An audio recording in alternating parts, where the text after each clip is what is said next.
عوام کی ستیہ ناش کر کے اور کہتے ہو جی کہ خان صاحب اپنے میاں صاحب کو بڑا غصہ چڑھ گیا اور مریم جو ہے وہ پبلک میں جا رہی ہے، میں اس فیصلے کے ساتھ نہیں ہوں۔ تو فیصلہ کرنے والا کون ہے؟ وہ تسی آپ ہی کرنے والے ہو نا، یہ عوام کی کو نہیں پتا۔ میں نہیں سڑیا جنے نے پترو کپڑے ہو تو ادلکو کپڑے ہو منیا سکے، یہ تو حالت ہے انہوں نے۔ وہ اتنا درد ہے تو حکومت چھوڑو اور جاؤ۔ حکومت کی بھی چپٹے ہوئے جناب علی، چپکے ہوئے اس نے نال، چمڑے ہوئے اس نے نال، اور باہر اچھی تو ڈرامے بازیاں، عوام کی ڈرامے بازیاں نظر نہیں آ رہی ہیں، ساری ڈرامے بازیاں نظر آ رہی ہیں۔ اچھا جی، خیر یہ کوڑ کپاڑ مارنے رہ سن، یہ ڈرامے کرنے رہ سن، میاں صاحب نہیں کلچ پلیٹاں ہوں پتہ نہیں کدوں صحیح ہو سن، ادھر ڈیل ہوئی جائے انہوں واسطے پورا سسٹم سیدھا ہوئی جائے، بھئی جیل چ نہیں جان لگے تو پھر دیکھے کلچ پلیٹاں کس طرح کام کرنی ہیں جی، گیر لانی میاں صاحب لاہور نہیں لسن۔ بہرحال چلو تکنے ہیں کیا ہونا۔ اچھا جی، اب آتے ہیں اوورسیز پاکستانیوں کی طرف۔ دیکھیے اس مراسلہ حکومت نے اتنی توہین کی ہے اوورسیز پاکستانیوں کی۔ دیکھیے ہم لوگ یہاں پاکستان میں رہتے ہیں نا، تو اوورسیز پاکستانی جو وہاں پہ پتہ نہیں کس طرح پیسے کماتے ہیں۔ میں آپ کو انگلینڈ کی صرف مثال دوں گا کہ انگلینڈ میں جب ایک آدمی کلک لگا کر ہفتے کے بعد جب وہ تنخواہ لیتا ہے نا، تو آپ یقین کریں اس کی ہڈیوں سے جوس نکال لیا جاتا ہے۔ بڑا مشکل ہے وہاں پیسہ کمانا۔ یہاں تو پھر بندہ آگے پیچھے ہو جاتا ہے، چھٹی لے لیتا ہے، بیمار ہو جاتا ہے۔ وہاں ایسی بات نہیں ہے، وہاں آپ نے ڈیوٹی دینی ہے، ہر صورت دینی ہے۔ کلک لگائیں گے تو پیسے ملیں گے، کھانا ملے گا۔ اور پھر ان کی اوورسیز پاکستانیوں کی عظمت کو سلام کہ باہر رہ کر، اپنوں سے دور رہ کر، پیسے کما کر اپنے جو یہاں ادھر پاکستان میں جو رشتہ دار ہوتے ہیں ان کی بھی مدد کرتے ہیں، حالانکہ ان کو پتہ ہے جو کچھ حشر ہم لوگ ان کا کرتے ہیں، لیکن وہ پھر بھی اپنے رشتہ داروں، اپنے بھائیوں، اپنے بھتیجوں کو، اپنے ریلیٹیو جتنے بھی، ماسی کا بیٹا، خالہ کا بیٹا، سب کو وہ مدد کرتے ہیں، اپنا بال بچہ بھی پالتے ہیں اور بڑی مشکل سے پیسہ کماتے ہیں، محنت کرتے ہیں۔ وہاں کوئی درختوں کے ساتھ پیسے نہیں لگے ہوئے۔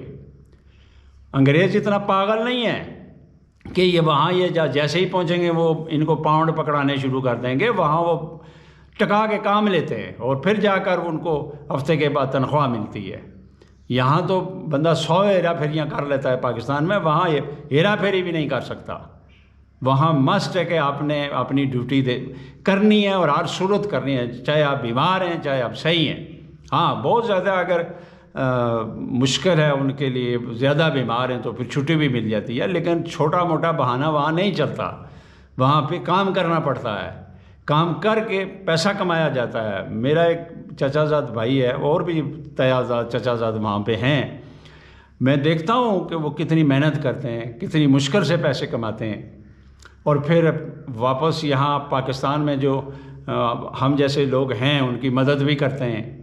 اسی طرح سارے وہاں ایسے ہی ہیں، اور مجھے اتنا دکھ اور تکلیف ہے اب اس مراسلہ حکومت پہ کہ ان کو فارن فنڈنگ کہتے ہیں۔ یہ ان کا پیسہ قبول ہے، بجٹ کے لیے قبول ہے، لیکن اگر وہ پی ٹی آئی کو چندہ دیتے ہیں تو پھر وہ فارن فنڈنگ ہو جاتی ہے۔ اس چیز سے ان کو شرم آنی چاہیے تھی، اس بے حیا الیکشن کمیشن کو حیا آنا چاہیے تھا۔ یہ کیسے ورڈز استعمال کیے اس نے اوورسیز پاکستانیوں کے لیے، لہٰذا میں اس کی پرزور مذمت کرتا ہوں کہ یہ الفاظ الیکشن کمیشن واپس لے اور اوورسیز پاکستانیوں سے معافی مانگے۔ کیوں؟ میں دیکھتا ہوں یہاں پہ حلقہ L11 ڈڈیال، ضلع میرپور، ضلع کوٹلی، بھمبر، میں دیکھ رہا ہوں یہاں پہ، میں رہ رہا ہوں یہاں پہ، میں دیکھتا ہوں کہ ان کے پیسے آتے ہیں، وہاں سے ان کے پیسے آتے ہیں، اوورسیز پاکستانیوں کے انگلینڈ سے، فرانس سے، جرمنی سے، امریکہ سے اور آسٹریلیا سے، اسپین سے، پرتگال سے وہ پیسے بھجواتے ہیں، مڈل ایسٹ سے، تو ہمارا بجٹ شو ہوتا ہے۔ پھر وہ جب پاکستان آتے ہیں تو یہاں آ کے خرید و فروخت کرتے ہیں، ہم جیسے مزدور لوگوں کا بھی فائدہ ہوتا ہے۔ لہٰذا الیکشن کمیشن کو اس پہ معافی مانگنی چاہیے اور فی الفور اوورسیز پاکستانیوں کا ووٹ کا حق دینا چاہیے اور ان کو الیکشن لڑنے کا بھی حق دینا چاہیے، کیونکہ ملک پاکستان کو چلانے والے وہ ہیں، اس لیے ان کے ساتھ یہ زیادتی بالکل ناقابل قبول ہے، بالکل ہم اس کو قبول نہیں کرتے۔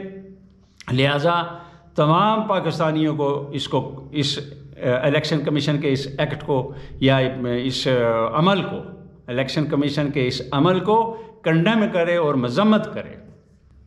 اچھا جی، اب آتے ہیں خان صاحب کی طرف۔ خان صاحب کے خلاف بہت سی پلاننگز ہو رہی ہیں اور ان کو ایگزیکیوٹ کرنا وہ مجھے مشکل نظر آ رہا ہے۔ پلاننگ ہو رہی ہے، میں نے آپ کو بہت پہلے بھی کہہ دیا تھا۔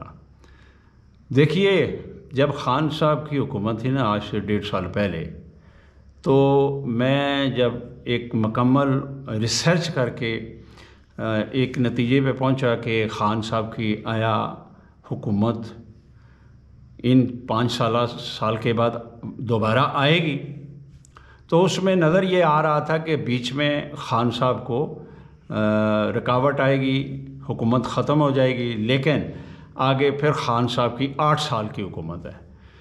تو میں بڑا پریشان تھا کہ جس طرح کی حالات ہے، مہنگائی ہے، عوام مایوس ہے، یہ کیسے ہوگا؟ لیکن دیکھیے نا، جو اللہ کا منصوبہ ہوتا ہے نا، جو میرا اللہ منصوبہ بنا کر بیٹھا ہوا ہوتا ہے، وہ اسی منصوبے نے ایگزیکیوٹ ہونا ہوتا ہے۔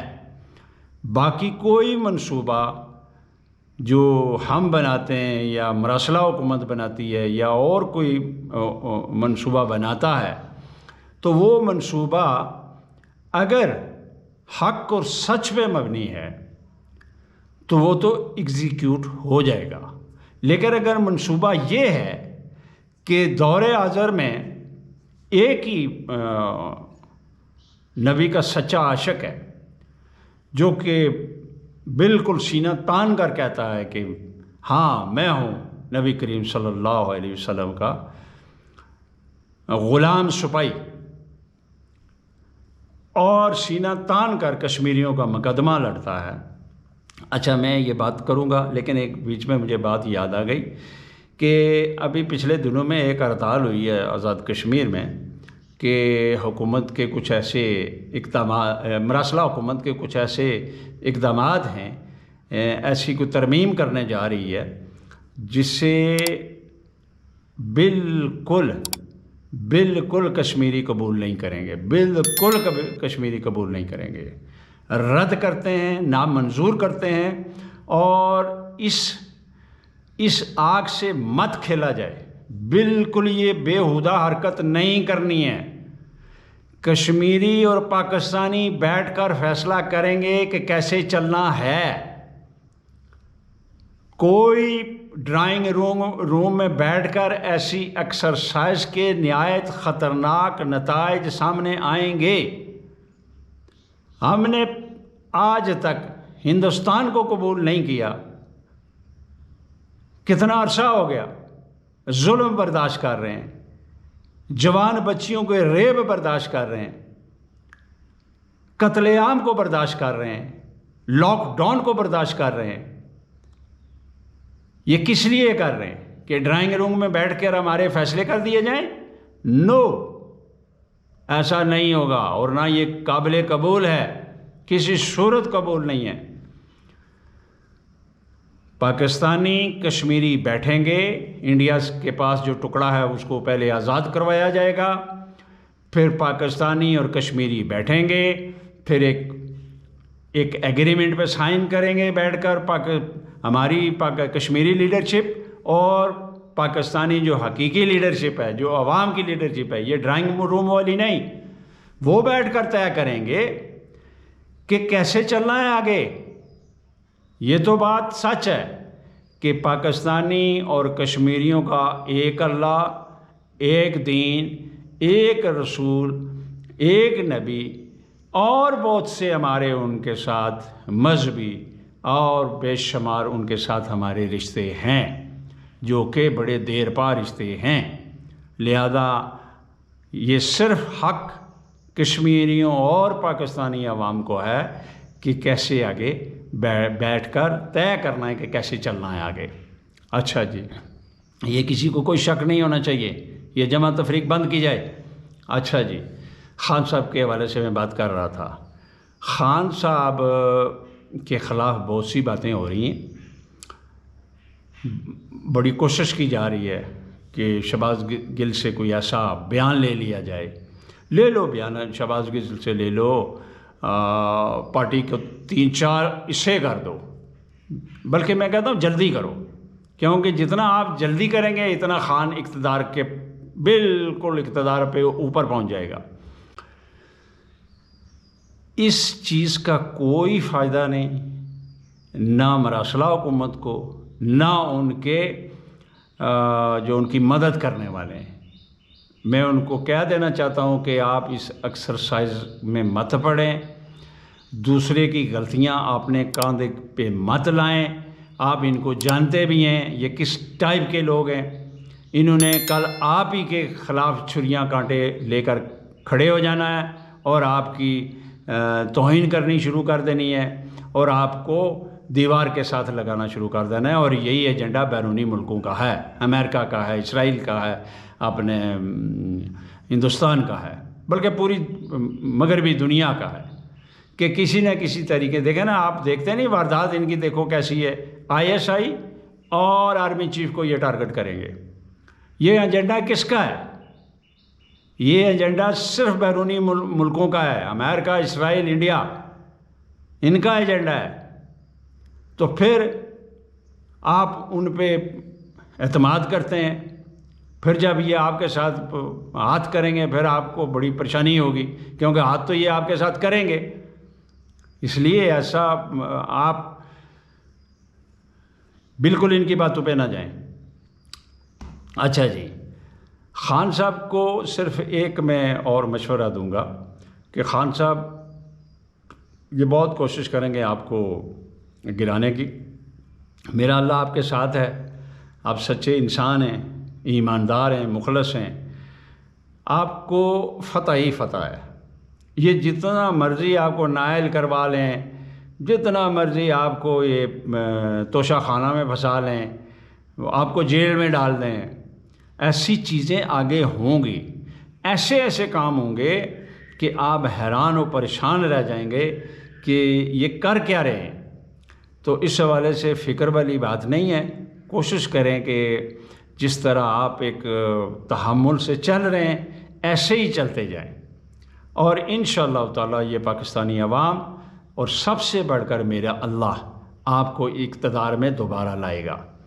تحریک عدم اعتماد جب آ رہی تھی تو پیش بھی ہو گئی، تو وہاں پہ مجھے ریسرچ کے بعد یہ پتہ چلا، مجھے محسوس ہوا کہ تحریک عدم اعتماد اڑ جائے گی، لیکن پھر میں سوچتا تھا کیسے اڑے گی۔